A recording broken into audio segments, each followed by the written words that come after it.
dijelaskan oleh Al-Quran. Awas, perhatikan ya. Ini tolong garis bawahi betul. Yang pokok dalam wudu itu ada 4. Satu wajah. Kalimatnya menggunakan kata ghasala. Faghsilu wujuhakum. Ghasala itu kalau dalam bahasa Arab adalah sesuatu yang ditumpahkan pada tempatnya. Dibasuh. Jadi ambil airnya ditumpahkan di wajah. Jadi bukan ngambil air ditumpahkan baru diusap. Ya. Jadi ambil airnya, tumpahkan di wajah. Dari batas bagian atas kening sampai dengan ke dagu, dengan bagian belakang telinga. Baik, kemudian setelah itu wa aydiyakum ilal marafiq. Perhatikan. Ini mohon izin saya lebarkan sedikit karena sering ada kekeliruan dalam proses ini. Wa aydiyakum ilal marafiq, kemudian tangan sampai siku. Ingat, tangan disebut tangan itu disebut yad dalam bahasa Arab, itu dari ujung jemari ini, asabi' sampai ke ujung ke sini. Mendekat pada katif, dekat ke pundak. Ini tangan. Tapi dalam ibadah itu selalu diberikan batas. Batas, misal Anda bersedekap, An-Nasai nomor hadis 886. Bersedekap di sini posisinya, rusghi. Jadi begitu menutup seperti ini. Atau boleh lebih sedikit, Al-Sa'id begini. Tapi tidak sampai ke sini.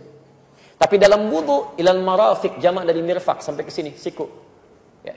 Ingat, tangan, jari, sampai siku. Jadi bukan siku ke bawah. Jadi bukan kerannya dibuka, sikunya dibeginikan. Jelas ya? Tapi diambil airnya, turunkan sampai ke siku ke sini. Nanti itu ada hikmahnya, ada penjelasannya. Kemudian setelah itu, wamsahu bi ru'usikum. Berubah kalimatnya dari ghasala menjadi masaha. Berbeda. Ghasala tumpahkan langsung di tempatnya, masaha tumpahkan dulu airnya baru diusapkan. Ya, masaha itu mengusap, bukan menumpahkan. Ya, yang diusapnya disebut masih.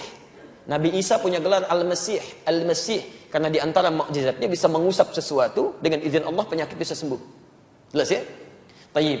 Dan yang diusap itu apa? Bukan rambut, tapi ru'us. Jamak dari kata ra'sun, kepala. Di sini keadilan Allah Subhanahu wa taala. Kalau yang diusap rambut, yang tidak punya rambut itu persoalan. Ya. Maka di sini diartikan dengan tidak ada penafsiran. Ya. Jadi semua ulama nggak ada penafsiran. Yang dibasuh itu kepalanya sehingga meresap ke dalamnya.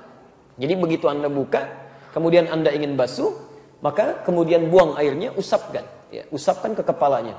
Menggunakan huruf ba di situ. Ba di sini dalam bahasa Arab ba punya 14 makna. Tapi di sini para ulama sepakat ya 3 yang bisa diterapkan.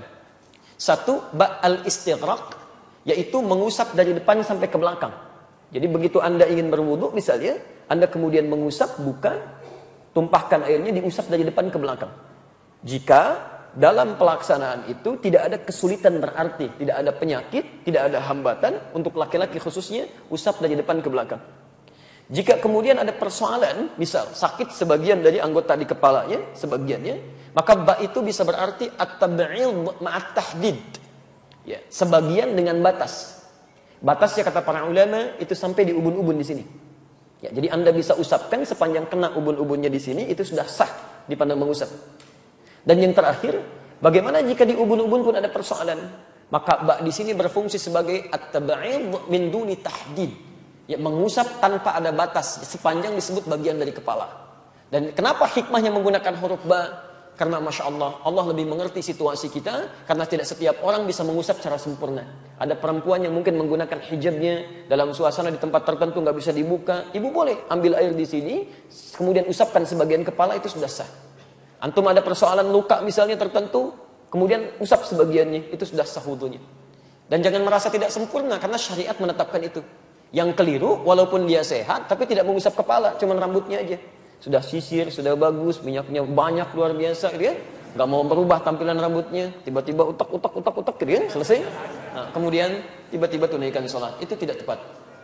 Yang terakhir, ya kemudian wa arjulakum ilal ka'bain, kembali membasuh, bukan mengusap, membasuh kaki sampai dengan ke mata kakinya. Itu yang pokok yang 4. Jadi selebihnya itu sunnah. Dan sunnah itu berpahala dikerjakan. Ya, berpahala. Jadi kalau Anda sempurnakan dari mulai berniatnya, kumur-kumurnya, istinsyaknya, sampai telinga, sampai ke ujungnya, pahalanya lebih banyak.